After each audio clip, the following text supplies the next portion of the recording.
What's up, man? Welcome back to the Kingsman Podcast. And today we got a pretty good one. Multi-generational, dealing with different problems, all set up to help make sure you're successful. Stay tuned.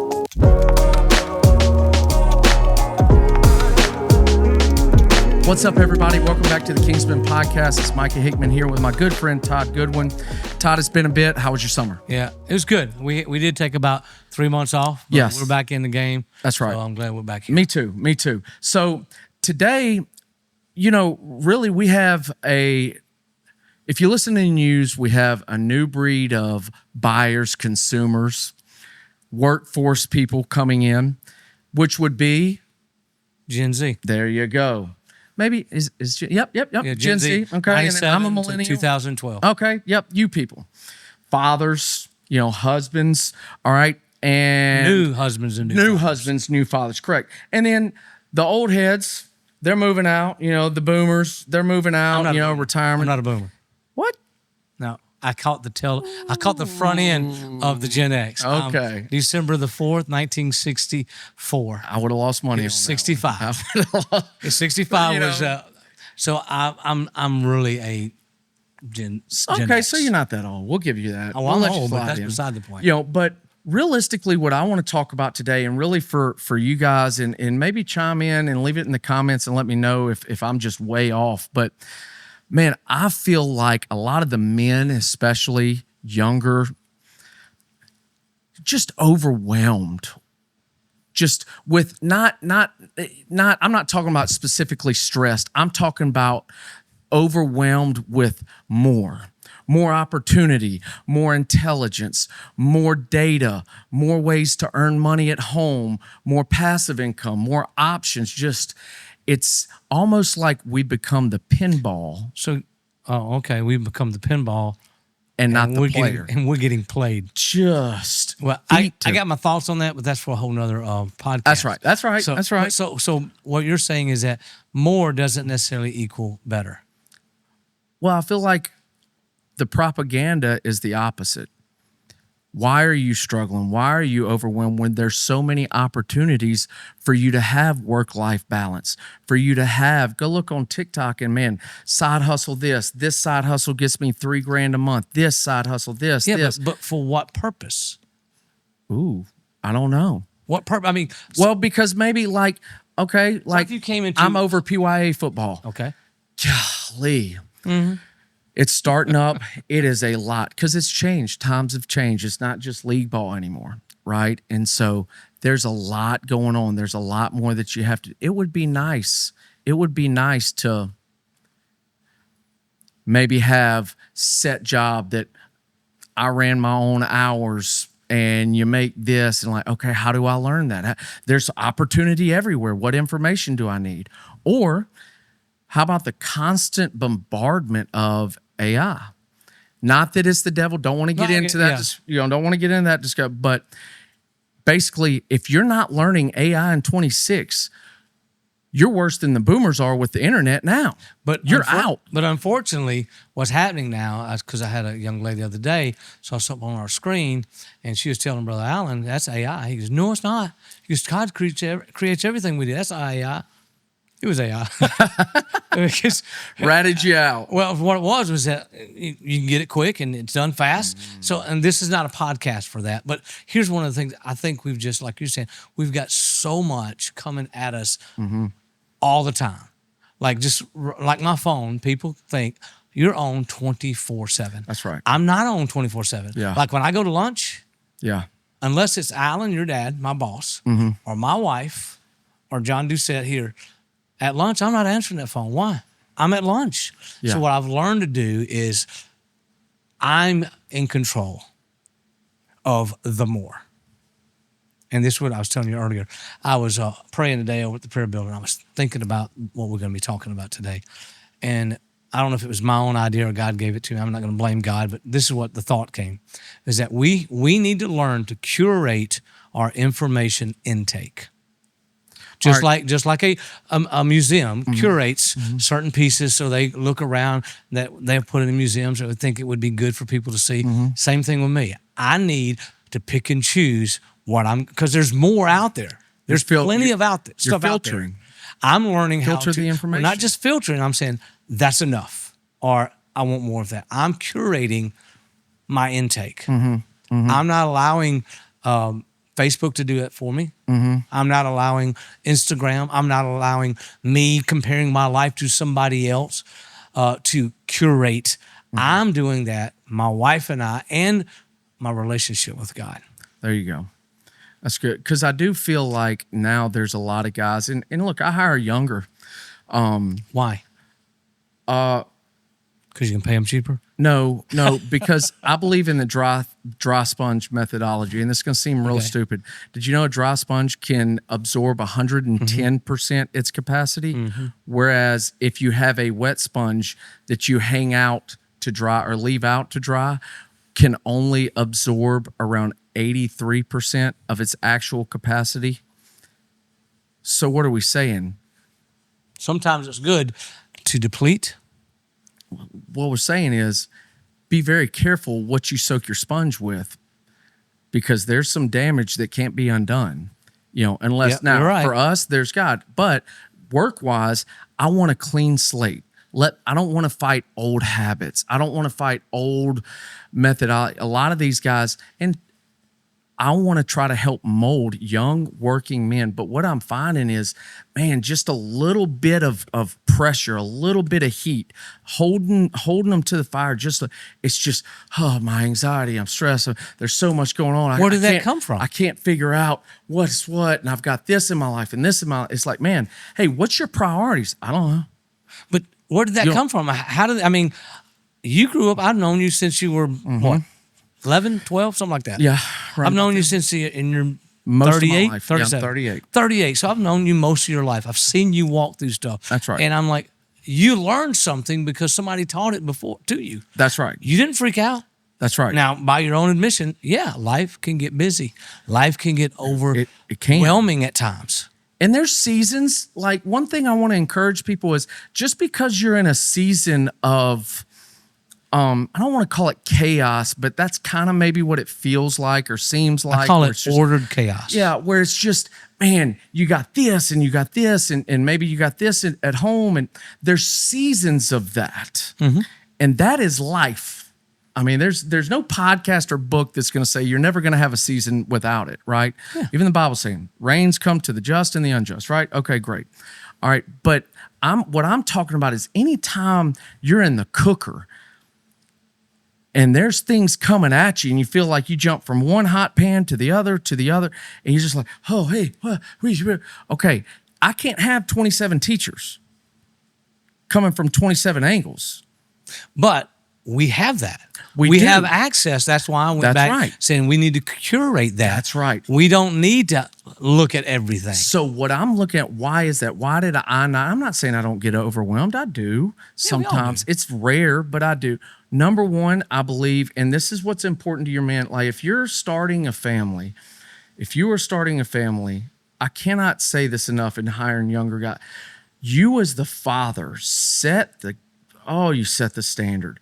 You put things in motion for years, how your sons will operate and what they will value and what they deem important, okay? And one thing that was set, number one, I had a foundation given to me by my grandfather, or by my dad, given to him by his dad, my grandfather, and it was the same thing.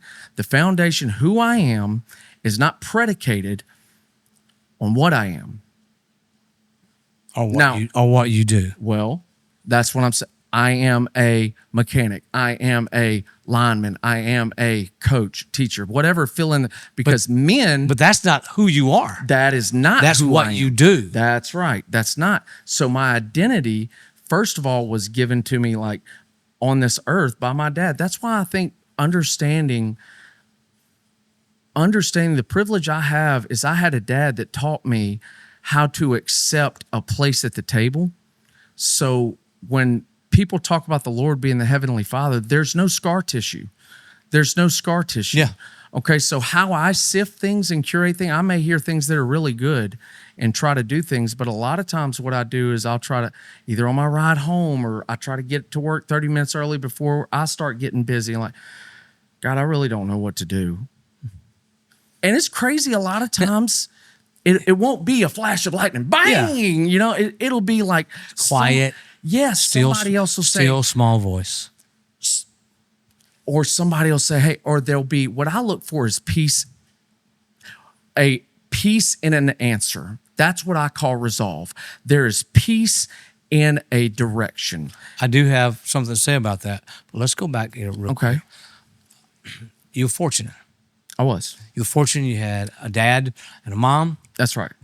I don't know if you know this, but 40% of the 40% of the families in the United States are blended families. Correct. Now, are they doomed? Okay. No. No, they're not doomed. But what No. I'm saying is that you had a father. Yes. I had a father that Yes. poured into me. I had a mom that held me to the fire. And you got a lot of people Was out that here. literally? Listen, huh? No, not literally. Sorry. Okay, I'm sorry. When she got saved, I'm it all sorry, I'm changed. sorry. God filled her with Okay. Holy Spirit, everything changed. Okay. But here's the thing is, that's very fortunate for us. The majority of people watching this podcast probably don't have that. That's right. So what are we to tell them? Good. Going, you don't have that. And like, okay, great, Micah, that you had it. Great, Todd, That's right. that you had it. What about us? I'm a 25-year-old man. I'm married, and I got my second child coming. I don't know what to do because my dad was never there. And my mom was always off doing. And my house note's coming. Exactly. It's coming. Great. That sounds good. Good for you. The notes, the bills come due. Every month they come. So Okay. what So are they we to do? Number one, Not just paying the bills, but I'm talking about identity. That's right. Because you got it from your father, That's and he right. got it from his grandfather, and so forth and so my on. grandfather was an only child. His parents were workaholics. Yeah. Were never home. He raised himself. Where did Papa get the idea of family and identity in your Hickmans and we do things? Where did that He just must come have up? got it from church. Yeah. No doubt. He got that straight from God. Has dad ever had 11 boys before? No. Some of the things that he does in the ceremonies that now I kind of understand. First of all, when he said ceremony, what happens is that every time Word cold. one of them they turn 13 about manhood, they do a manhood ceremony. I've been in half of them at least. I was about to say at least 7, 8 of them. Yeah. So Of the 12 or 11. But I mean, that didn't come, Papa didn't do that. That is so number one in sifting and curating your information is, does this help me get to my goal, to what I am trying to accomplish? How do I understand what's important? What are your goal priorities? or what God wants for There you. you go. How do I know what my goal is? What's the difference? Okay. Is it mine or is it God's? There you go. Number one, because my goal, I was trying to be a college football coach. And you were. And I told High school. my wife, like, look, my first love, this is so stupid. She Just should say have it. slapped the Just piss say it. out of me. Like, I told her, looked her in the eyes, be like, look, my first love was football.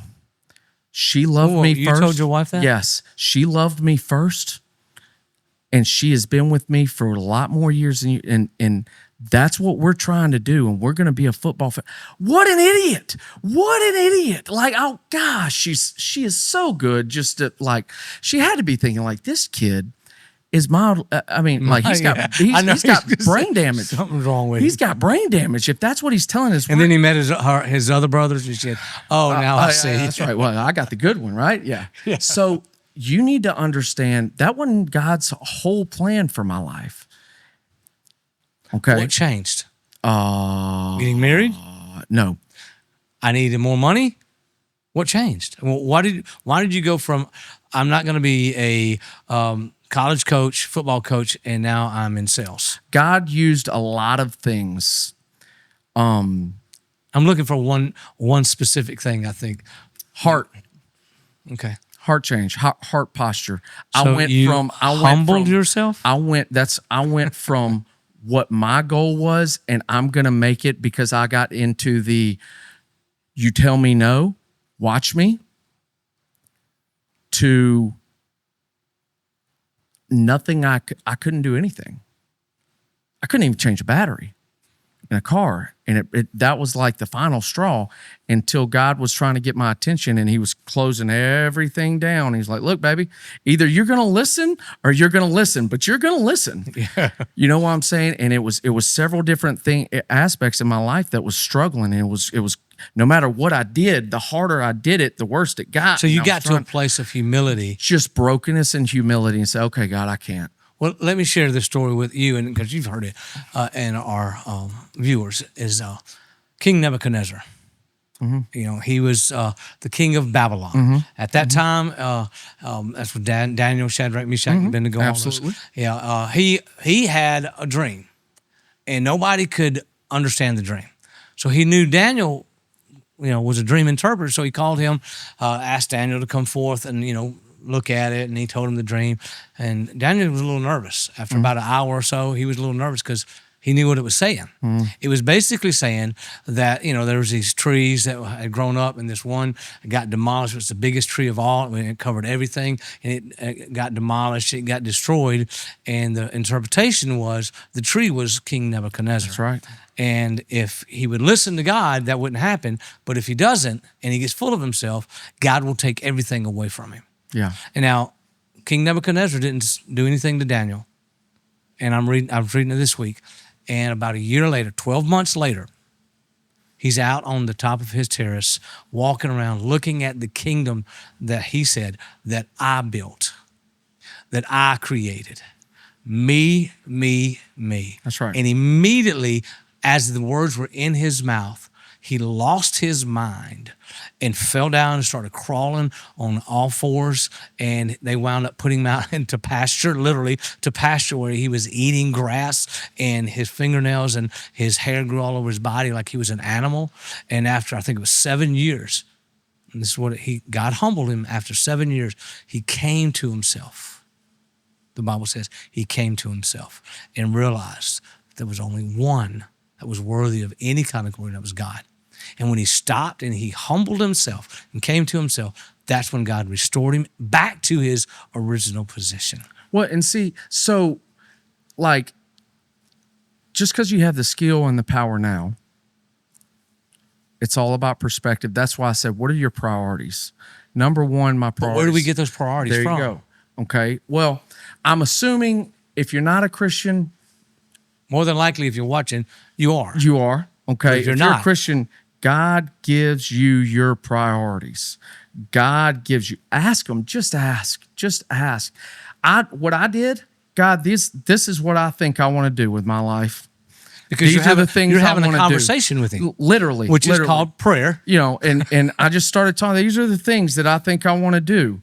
And this is what I'm going to do. I'm going to need you to tell me now. I'm going to need you to tell me. And I've told the story about the crane operator and all these different things. And I feel like I know for a fact God's placed me where I am.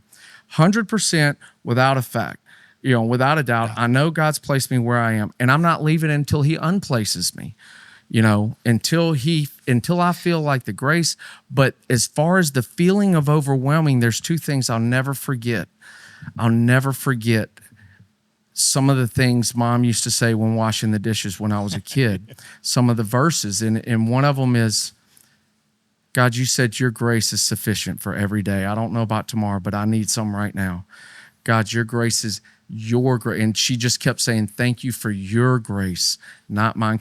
Not my ability to cope with it. And I think people confuse grace with forgiveness. No, it is the ability to walk through the operational power of God. There you go. In there your you go. life. Operational power and grace. Because what grace does is it stuffs down this feeling, oh, there's so much going on. I just need everybody to shut up just for a second so I can hear myself. Like, okay, and it's in chaos. Like, what's the goal? What are my priorities in life? Okay, what am I showing what do I need? So you need to have, if you've got a young family, what is your goal? What is your picture for your marriage? If you don't have one, you have to have a vision. If you don't have your picture, if you don't have your picture, you and your wife for the next 3, 4, 5, in 2027, y'all need to have written down real obtainable 3 things, what you want your marriage to look like by the end of this year. And then when you're my age, And I mean, because you do there's it something every year. you're working toward. That's right. You do it every year, and it could be, I want to be able to communicate our frustrations a little bit better without there being feelings involved. I don't know. I'm just saying that, that's but next, what do you want your kids to look like? Then work life. Okay. I'm trying to figure out currently, what does work life look like? Like, what is my vision? Where is what I'm working for aligned? Right now, it's not. And I'm struggling with that. And it is overwhelming. But one thing I've done is I've shut off some of the outlets that information is coming from, because it's so much you shut down. You're curating. Shut down. You're curating your information. I need, look, that's good. I just can't. Just because it's good doesn't mean it's good for now. So you're learning how to say no. Hey, appreciate it. Can't. Can I? What are my limits? Yeah. You're a great one to talk about what are your limits, because but I'm very similar to, like, I can figure that out. I can be, especially if you're a doer, if you're a can-doer. One thing, work, effort, energy, two things we control in our entire lives, our attitude and our effort. No man will dictate my attitude. That's between me and God. No man, no situation, no boss will dictate. Now, I didn't say dictate my feelings, because every now and then they can play, somebody hits the on the nuclear launch codes, and you lose it a little bit, and then you got to bring it back. Feelings aren't reality. My attitude is my perspective towards the objective. You know who Viktor Frankl is? I have no idea who that is. Viktor Frankl was a man that made it out of Auschwitz during World War II, and he was a Jewish philosopher, and he said this. I read it in a book. He had I can't remember the name of the book I got it out of. Anyway, this is what he said. One of the greatest and the last freedoms that a man has is to choose his attitude in any given situation. He wrote that and said that when he was in the Nazi concentration camp, Auschwitz, which is one of the worst ones during That's World right. War Yeah, II. that's and the one. He where said all the stories come out. attitude. For me, I read that. I taught my girls. If you ask them right now, they're adults, 34 and 28, 29, and you ask them, what is attitude? And they'll immediately go, everything. That's right. And so attitude sets the goal, and then two, your effort. No man will dictate the effort at which I complete, do, or go after said task. It doesn't have to be at work. It doesn't have to be, and you're like, oh, well, they call those perfectionists. No, they don't. Effort is, and they do call us that. It goes back to the Bible. That's not Anything true. your hands do unto. Do as unto the Lord. That's right. Because at the end of the day, Jacob is my brother, number 3. God, he's intelligent.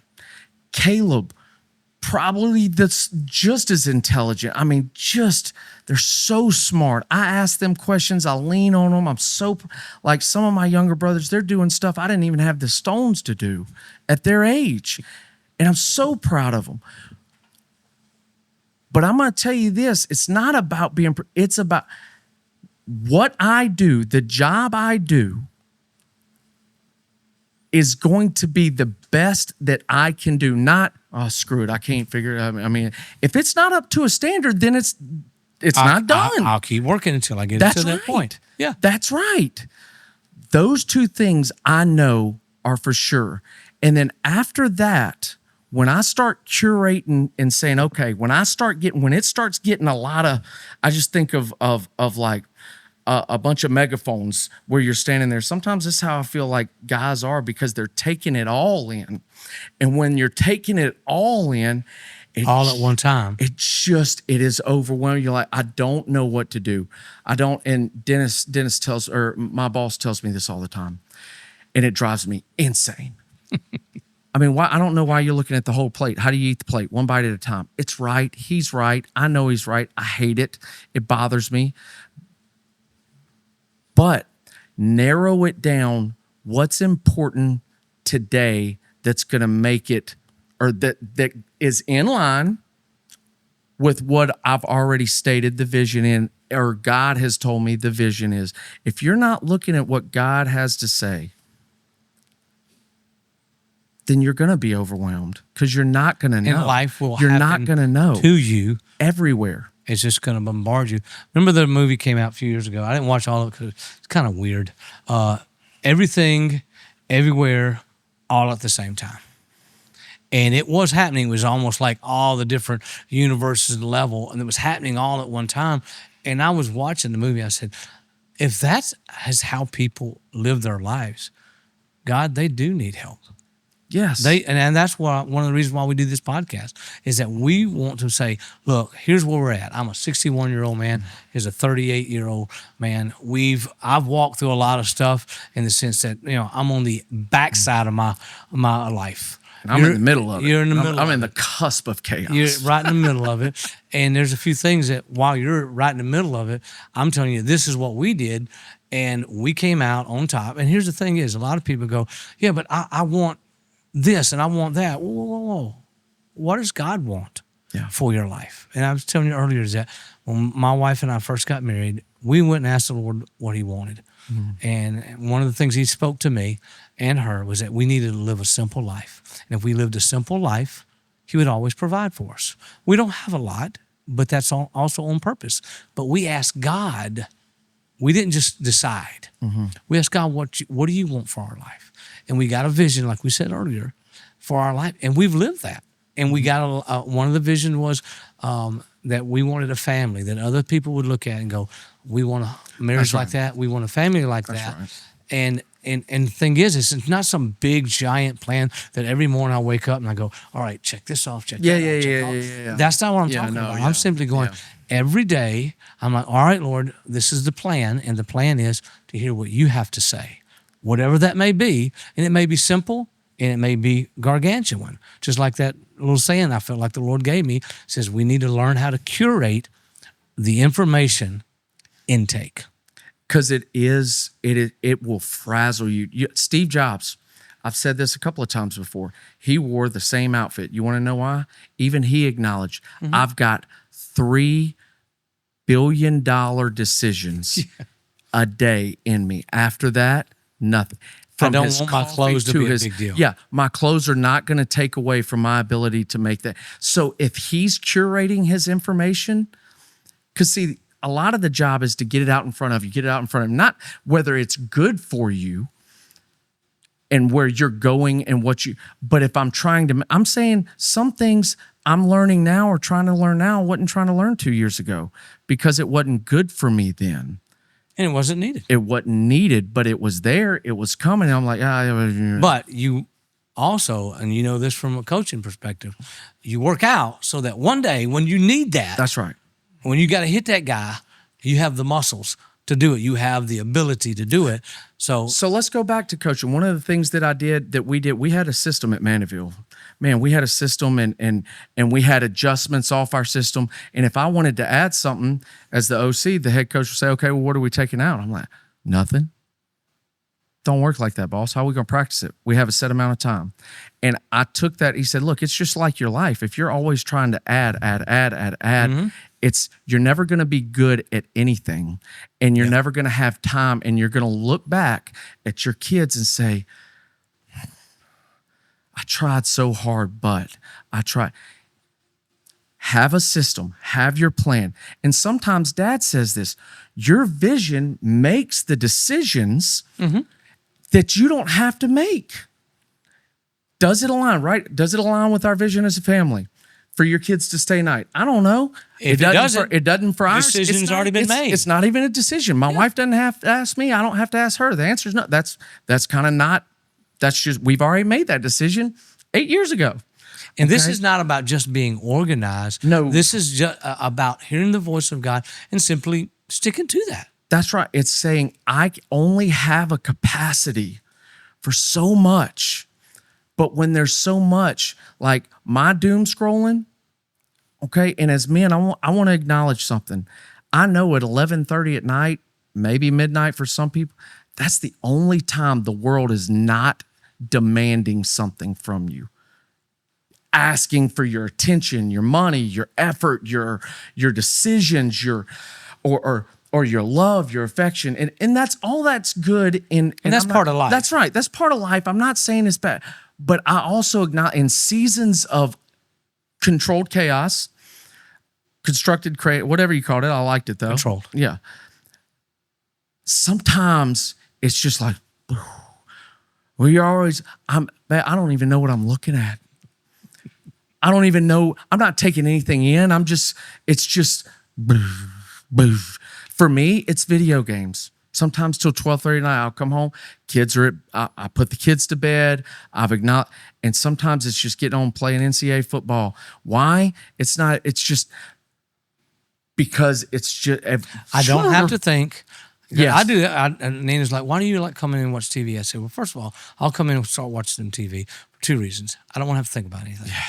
Now, we got to be careful because now, if I'm doom scrolling, I've got other people thinking for me. Yeah. So I am curating what I'm bringing in. I'm taking in. That's right. I'm not watching that. I've already made some decisions so that when I am not being asked of anything and I'm just there, I'm just watching TV, I'm just mindless just because I'm tired and I don't have anybody asking, I'm still realizing that I am taking stuff in. Mm-hmm.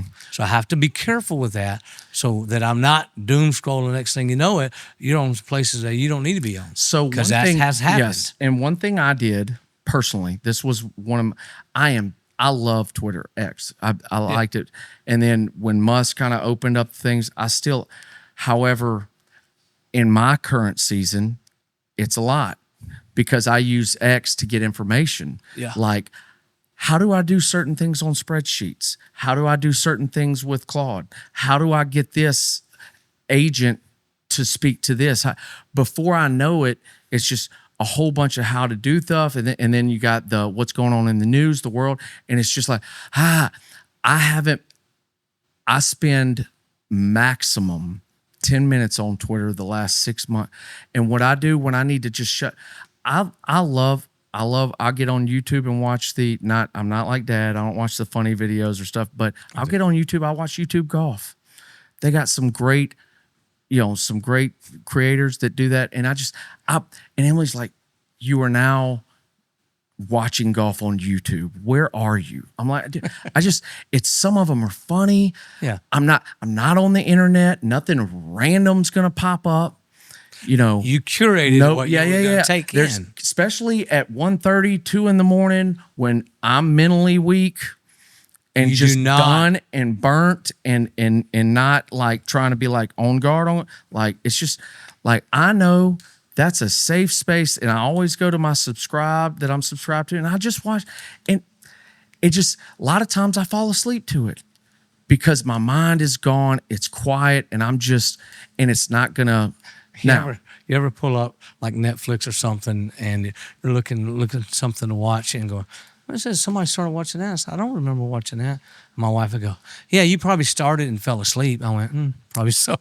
I have tons of that. I have a method now on my YouTube videos because there's several people I follow, depending on whatever taste or flavor I'm in.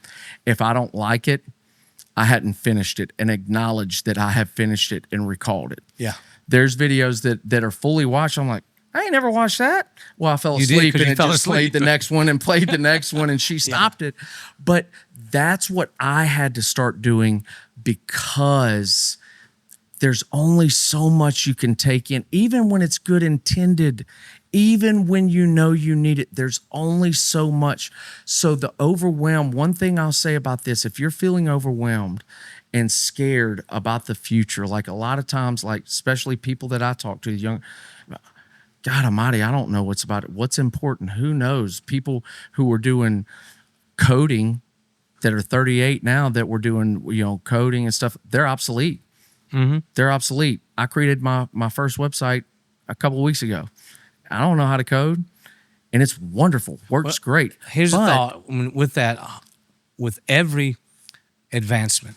This is a thought I was thinking about about this whole podcast.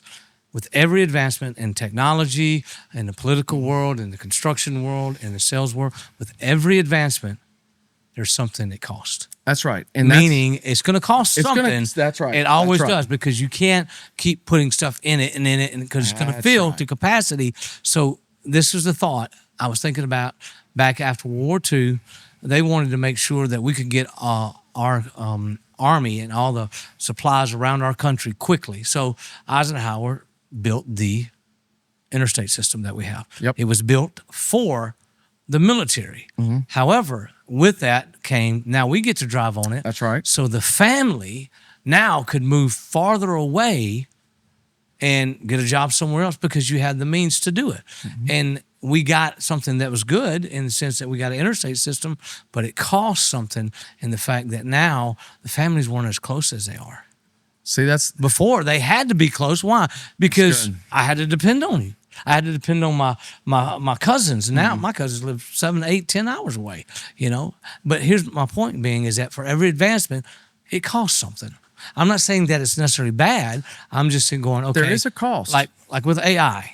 And there's a whole bunch of stuff about AI. Mm-hmm. And I'm still thinking and walking through it. I don't know what I think about it. I think it's great. I think it's cool. I mean, there's all kind of music options that we can do. But I'm going, okay, there's going to be a cost. What is it? I don't know what that is. So what I'm saying in life, as we start living life, you're getting married, you start having children, in the advancements, there's something that you're going to trade off of. You know what? When my children were young, my wife didn't have a lot of time. She was constantly taking care of children. Yeah. Every time she turned. Yeah. So what she got when she got children, I got children. I love my children. But what it cost was that she didn't have a lot of time to herself. And I think, look, I'm not saying that's bad. I'm saying that's the cost that it costs. Same thing for men. When you get married, you better understand the cost of you getting married is you lose your right to you. It is. Most people go, like, that ain't right. Yes, yes, it is. Yes, it is. You lose your right to you. If you don't understand that, then I understand your problems. Secondly, what I do, I love the way, there's a cost and you weigh. Hey, is the risk worth, is the cost of what this is going to take worth it? Yes. Okay. Or no. But that's a business. I'm not saying that's necessarily right or wrong. I'm just saying that's the business way of thinking because that's how you make. That's right. And one thing that I look at is when I start feeling overwhelmed, I go back to Christian, my roots is there's some verses that I lean on, that I have to lean on. Number one, God, you said, my peace I give to you. Whose peace? Micah's peace? No, Micah doesn't have a lot of peace. Micah only has peace. Yeah. Todd only has peace because God gives it to us. My peace, perfect, the peace that surpasses all understanding. I don't know why. You're saying the peace that makes no sense. That makes no sense. Try him. I dare you. Try it. State it. Remind God. God, you said. And I was real skeptical of that but you're also talking about having a relationship with God. We're not just talking about going up to God and going, hey. As a man, you got to have a relationship because I don't know where you would go. I mean, they're telling men to be women and play in WNBA and all this. I mean, I got some thoughts about that. No. But I mean, I can't even that. I can't even fathom not having a foundation. Number one, there's that song that I love, the Cornerstone. Christ is my firm foundation, the rock on which I stand when everything's going under. I don't need to sing anything else. Firm foundation. Grab something. Okay? He's got to be it. Then your peace. What are the benefits? What are the pros and cons? Pros. I don't have to have my own peace. That sounds really stupid. Try it. Remind the Lord. You said, not me, I didn't write the book. You said, my peace I give to you. God, I don't know how to get that peace. All right, Micah, how you get the peace? How you get that peace? You got to spend time with the peace giver. Okay, good. So you can't will it. No, it's so far beyond willing. Okay, so I tried. How'd that work out for you? Okay, so it's terrible. I am in peace. I will be calm and still. You can't will it. I know that's stupid. I know. It's see you doing it. I'm telling you. I'm going to get peace. I know. And it's so stupid because it can't happen. It's so dumb. Okay, I remind him of those things. His peace that he promised and his grace is sufficient. God, your grace, and I say it like this. God, I really need your grace that you promised to be sufficient for this because it ain't feeling sufficient.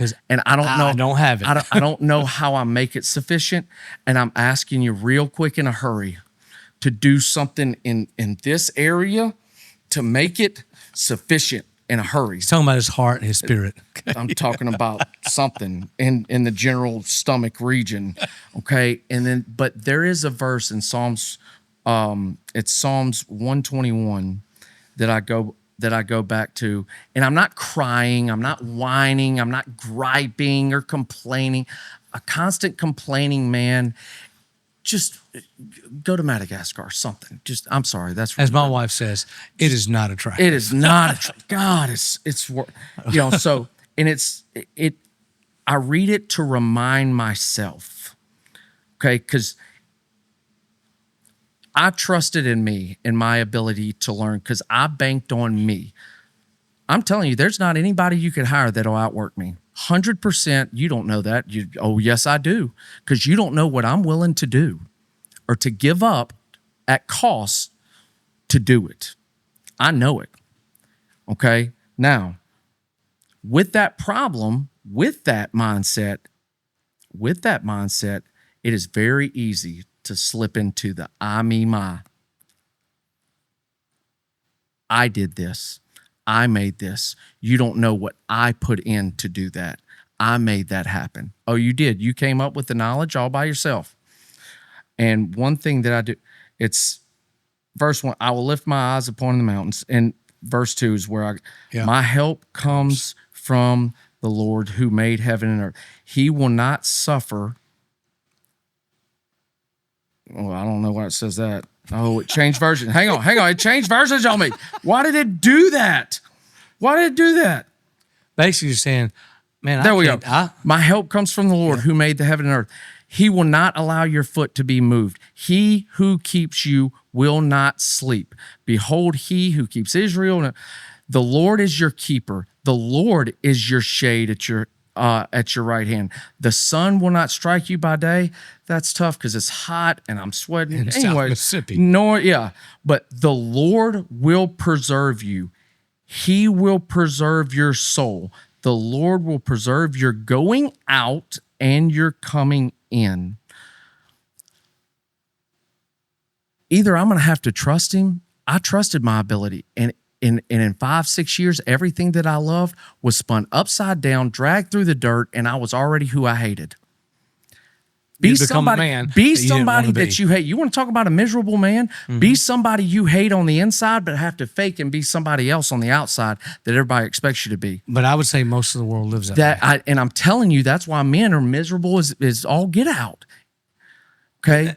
We could go down a whole other and I don't want to go identity, but what I want to talk about is that verse right there. And it's just, look, my mom has 3 Bibles, 2 of which they don't even hold together. She flips entire books and pages, and the bindings come apart. It's ridiculous, and there's notes and things. And she's the scholar. I'm not. There's just a few verses that I lean on. How do you find those verses? You can Google them. What does God say about? You can use AI. Can use AI, and I've done it. Me and Caleb have done it. Sent it to Jacob and say, "Hey, Jacob, share this with Dad." He's like, "I will not," But I read that verse yesterday morning to remind myself either I trust Him because I listened to a half of a podcast, and the woman was talking about men and what they were going through, and she was so right and so point on. And I'm trying to figure out, how do you know that? First of all, somebody shared the secrets, okay, and they should be, spaded. But, secondly,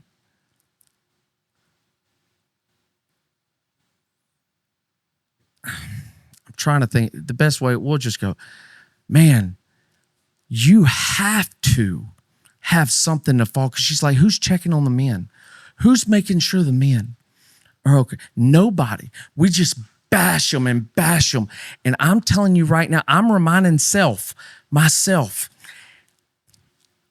the Lord is the keeper of your foot. I tell people all the time, be where your freaking feet are. Stop going out here and out here. Be where your feet are and trust. But see, if you don't trust that if I'm where my feet are, it's going to end up where it's supposed to end up, I've learned the hard way. I'm not the keeper of my destiny. I will be overwhelmed if I try to will it to be. That I remind, he will not let your foot stray. He will guide you. He is the keeper of your coming and your going. Either God is or he ain't. Either God's got it or he doesn't. He is. And if he doesn't have it, we're all in trouble. And sometimes I tell him that. I don't know if that's right. Yeah, I mean, you may have to counsel people because I said that. But I tell him, God, either you are or you aren't. And I trust that you are, but I need you to are. So here's the thing is, though, and we got to wrap this up. I know. Here's one of the things we have to do is that, God's not our own personal genie. He's not my little Jesus. And I just rub his little head. You've seen those little Jesuses. You know what I'm talking about, those little Jesuses? Dude, that's so great, though. Because somebody came into me to church about 4 years ago. Little Jesus, and they walked up. They walk up and they shake my hand, and I'm like, "What is it?" And you see that he goes, "Man, everybody needs a little Jesus." And before he walked off, I said, "No, we need all of Jesus. I need a big Jesus. I need all of Jesus. I don't need a Jesus that's on my level. That's because I need somebody that's greater than what I'm walking through. Somebody but I'm not looking. I'm not looking to him to get what I want. I have a relationship. I don't love my wife so that I can have sex with her. I feel like that's... And when I say that, and everybody's like, oh my God, but so many people get into a marriage going, I'm marrying so I can have sex and I can be legal about it. Yeah. I love my wife, and that's part of the love that we have. That's just part of it. And I tell my children, I said, and when they said, it was so gross, Daddy, when you told us that, but they were, teenagers, said, you're a product of your mom and I's love together. Oh. Exactly. I said, but what I'm saying is that because we love each other, you're part of it. Yeah. That's why you're here. So I don't have a relationship with God so I can get something from God. I have a relationship with God because I know he loves me and I want to love him back. You talked about trust a few minutes ago. Can you love and not have trust? And can you trust and not have love? You cannot trust without love, because trust is, you have the best for me. You have a heart that wants to give me the best I can possibly get. But sometimes it don't feel like you getting the best that God wants for you because he's a father. And sometimes I do need discipline in my life. So to wrap all this up, we're saying, look, you're going to go through difficulties in life. Gen Z, Gen X, boomers, the Gen Y, all this stuff, the millennials, all that's stuff that the world made up to put tags on us, to identify us. That's their solution. That's not what God says about me. What God says about me is the most important thing, not even what my wife says about me and my children say about me, what God says about me. Now, with that said, I'm going to listen to my wife before I listen to anybody else. That's right. But I'm just simply saying that I have gotten my identity from God, and I trust God because I know God loves me. And that right there, so that will solve, so the overwhelmingness, let's say I have a good relationship with my wife. I feel like I'm a good Christian, but I'm still getting browbeat by all the things. I don't want to be left behind. I didn't invest in .com. I have a friend or two that I didn't invest in cell phones. My grandfather made his first $1 million. Wish to God I would. Bitcoin, got friends that have got money because they did. I didn't. I don't want to miss it a third time. But here's the thing is, if God's not telling you to do that, then don't do it. I have absolutely no regrets for what I've done in my life because I listen to his voice. There you go. Either I trust that God's got me or he don't. How do you sift through Like I want to buy into this basically crowdfunding airfare, like airplane company. I'm thinking about it, and I'm trying to figure out. I don't want to miss. It could be generational. I don't want to miss. FOMO's real. I understand it. But why would I want to do that? Because I want to pay the bills easily. I want to create. I don't just want money. I want memories. I want vacations. I want memories with my kids while they're young. I want to go to Disney And World. all this, That's why I'm all working. this that you're And saying. God doesn't not want me to be a good dad and give my kids memories. But all that you're saying, that's But there's part a of your cost. generation. But the generation before you didn't look for that. You know what they look for? I want a house. That's right. I want a house. I want 2 cars in the garage. I'll be happy.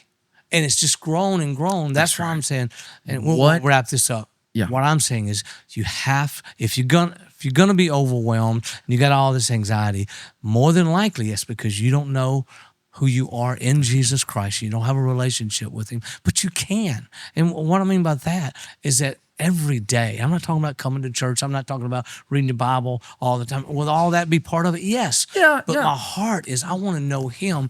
And when I know Him, He teaches me who I am. That's right. And then He'll give me not just a peace, He'll give me a satisfaction that only He can give me. So. You know, and that's what, guys, I hope you enjoyed it because I really do feel like there is, I don't want to say a spirit of chaos, but I think part of the chaos is not really, where do you go with all this? Like, what's important? How do you find out what's important? One of the things that I feel like we said is, God, your relationship with the Father.